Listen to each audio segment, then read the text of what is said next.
ఇక ఈ వరంగల్ సభకు సంబంధించి వాళ్ళు సిల్వర్ జూబీకి భారీగా ప్లాన్ చేసుకుంటున్నారు. కానీ పర్మిషన్ ఇవ్వట్లేదు. అక్కడ పోలీస్ కమ్యూనిటీకి సంబంధించి ఒక యాక్ట్ అక్కడ అమలైనటువంటి పరిస్థితి. సో ఎట్లా భయపడుతుందా కేసీఆర్ సభ పెడితే జనాలు సమీకరణ అయితే కాంగ్రెస్ పార్టీకి రేపు లోకల్ బాడీ ఎన్నికల్లో మున్సిపల్ ఎన్నికల్లో దెబ్బ పడుతుందని పర్మిషన్ ఇవ్వట్లేదా బీఆర్ఎస్ కాంగ్రెస్ పార్టీ? ఇప్పుడు ఒక దగ్గర పర్మిషన్ ఇవ్వకపోతే ఇంకో దగ్గర ఆపుతారు. వరంగల్ కాకపోతే కరీంనగర్ ఆపుతారా, కరీంనగర్ పోతే నిజామాబాద్ ఆపుతారా? అక్కడ ఉన్న ప్రత్యేక పరిస్థితులు కొన్ని ఉన్నాయి, అవి వాళ్ళకి తెలుసు. వాళ్ళ మీటింగ్ ఎండాకాలంలో ఎవరు రాడని చెప్పి ఇది ఫెయిల్ అవుతుందని చెప్పి వాళ్ళు ఇది ఒక కారణం చెప్తుండొచ్చు. కానీ పర్మిషన్స్ మేము ఇవ్వకపోతే కోర్టు ఇవ్వదా బ్రదర్? ఇది ఎంత తెలివి తక్కువ ఆలోచన. కోర్టు ఇవ్వదా? ఇవ్వలేదా? ధర్నా చౌక్లో ధర్నా చేసుకుంటామంటే మీరు ఇవ్వకపోతే ఇవ్వలే. కోర్టు నల్గొండలో మీరు మీటింగ్ పెట్టుకుంటా అంటే క్లాక్ టవర్లో వద్దు ఇంకో దగ్గర పెట్టుకోండి అంటే వాళ్ళ కోర్టు పోతే క్లాక్ టవర్ దగ్గర ఇవ్వలే.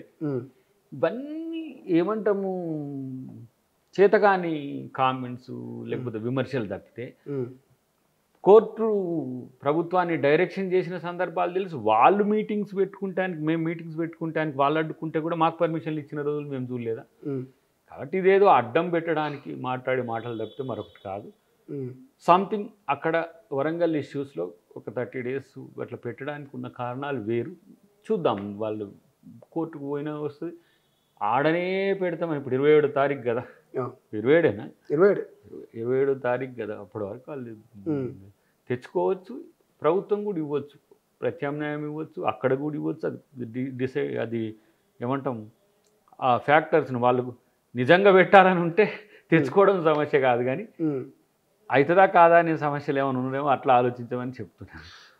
11వ తారీఖు ఏప్రిల్ పూలే సంబంధించి ఆ రోజు అనౌన్స్మెంట్ ఇవ్వాలి, అసెంబ్లీలో పూలే విగ్రహం పెట్టాలి, లేకపోతే అదే చివరి డెడ్ లైన్ అని కవిత మొన్న చేసిన ధర్నాలు చెప్తున్నది. సో 11న పెడతారా అసెంబ్లీ ప్రాంగణంలో పూలే విగ్రహం?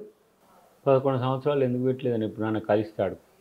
అంబేద్కర్ విగ్రహం పెట్టింది కదా మీరు, 125 అడుగులు, ఒక 125 ఫీట్లో 200 ఫీట్లో పూలేది పెడితే ఏం భయం మీకు? మీ సొమ్ము ఏం భయ, ప్రజలదే కదా. పూలేది ఎందుకు పెట్టలేదు మీ డాడీ అని అడగండి. ఆమె డెడ్ లైన్ పెట్టుకో. ఇప్పుడు అసెంబ్లీలో అంబేద్కర్ విగ్రహం కొరకు ఆమె కొట్లాడేటప్పుడు నేనే సపోర్ట్ చేసింది. మనోహర్ గారిని, బట్టి విక్రమార్క గారు డిప్యూటీ స్పీకర్ ఉండే.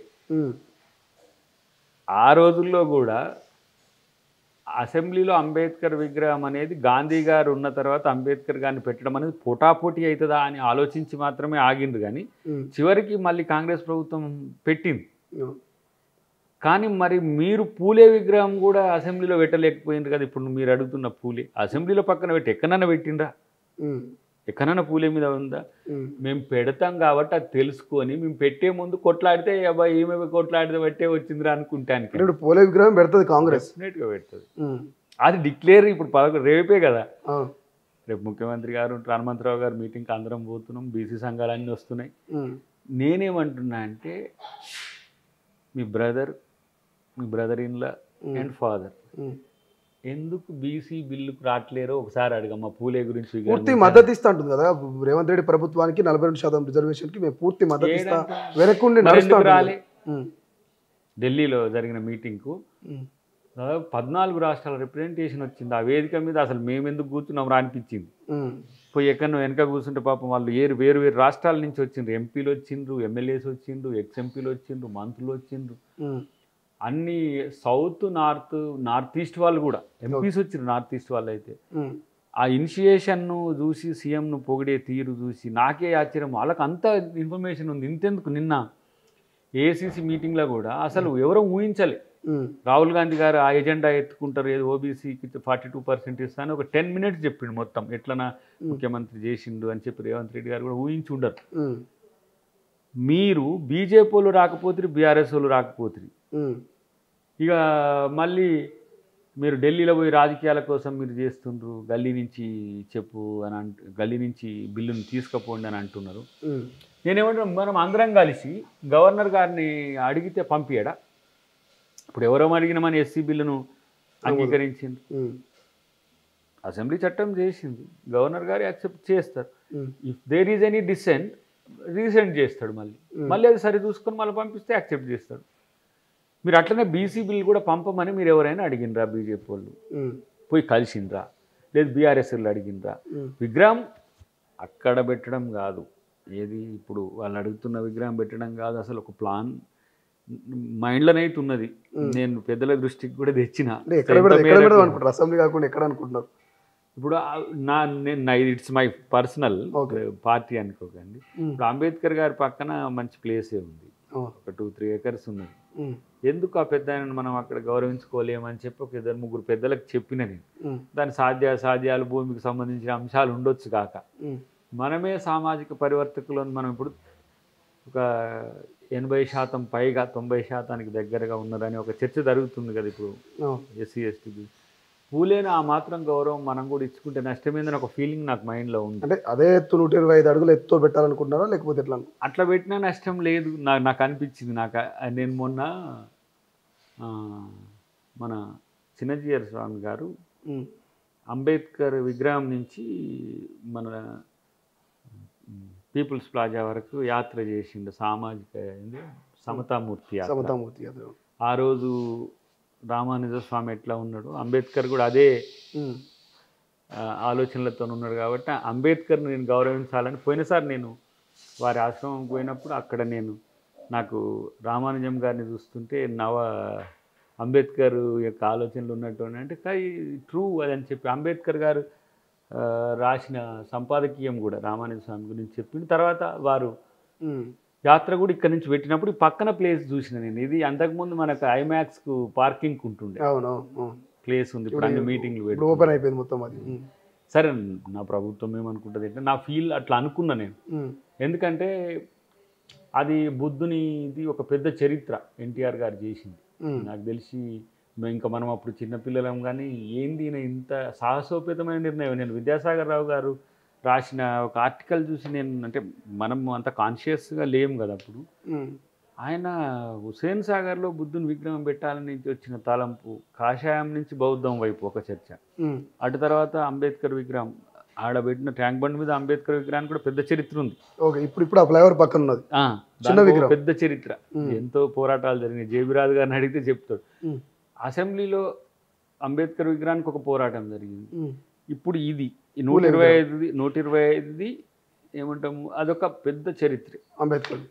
అట్లనే పూలేది కూడా ఆ ఏరియాలో పెడితే మరింత శోభనిస్తుంది ఆలోచన ఉంది ప్రభుత్వానికి. బట్ నిర్ణయం తర్వాత కార్యాచరణ విషయంలో కొంత. కానీ అసెంబ్లీ ప్రాంగణంలో పెట్టడానికి ఐమాక్స్ పక్కన పెట్టడానికి డిఫరెన్స్ ఏంది అసలు? సెక్రటరియట్, అది సెక్రటరియట్ పక్కన ఐమాక్స్ అని కాదు, ప్లేస్ ఆడ ఉంది సెక్రటరియట్ పక్కన. సెక్రటరియట్ కానుకొని ఉన్నాయి కదా. అట్లని ఇంకోటి ఏంటంటే బీసీల్లో చైతన్యం పెరిగింది. గతంలో మాదిరిగా ఓటు మాత్రమే మేము చేయాలనేది కాకుండా మా భవిష్యత్తు, మా స్ఫూర్తి, వాటిని కూడా గౌరవించాలనే ఒక ఫీల్ వచ్చింది దేశంలో. దానికి ఇవాళ ప్రతిబింబమే ఈ రాష్ట్రంలో 42% రిజర్వేషన్ చట్టం తెచ్చినాం. సో దాన్ని గౌరవించడానికి మీలాగా మేమేమి శశబిశలకు మీరు పందులు పెంచుకోండి, మీరు చేపలు పెంచుకోండి, మీరు గొర్రెలు పెంచుకోండి అని మేము అనం. గొర్రెలు కాసిన చెయ్యే రేపు బెత్తం పట్టాలంటాం, అవసరమైతే రేపు రాజదండం కూడా పట్టాలంటాం. అది కాంగ్రెస్ పార్టీ విధానం. అట్లా చాలా రాష్ట్రాల్లో ఓబీసీలను ముఖ్యమంత్రులను చేసినాం, ఎస్సీలను చేసినాం, తర్వాత ఎస్టీలను చేసిన చరిత్ర ఉంది. కాబట్టి ఇప్పుడు వీరు జాతీయ పార్టీ అధ్యక్షులు కేసీఆర్ గారే, రాష్ట్రపతి అధ్యక్షులు కేసీఆర్ గారే, ఇంకా మొత్తం పార్టీకి వారే జీవితకాలం. మొన్న రేపు 25 జరిగినా కూడా వారిని మళ్ళీ ఎన్నుకుంటారు అనుకోండి. ఇప్పుడైనా సరే మేము విగ్రహము మేము పెడుతున్నాం కదా, మీరు బీసీలను ఒక్కసారి పార్టీ అధ్యక్షునిగా తెలంగాణ శాఖ కన్నా కనీసం జాతీయ పార్టీ కదా, జాతీయ పార్టీకి కేసీఆర్ గారిని ఉంచుకోండి, ఒక బీసీని చేయండి, ఒక దళితును ఎస్టీను వర్కింగ్ ప్రెసిడెంట్ మీ కొడుకు మాదిరిగా చేయండి. అది చేయరు, ఇట్లా చేస్తారు, ఊరికనే మూవ్మెంట్లు చేస్తారు.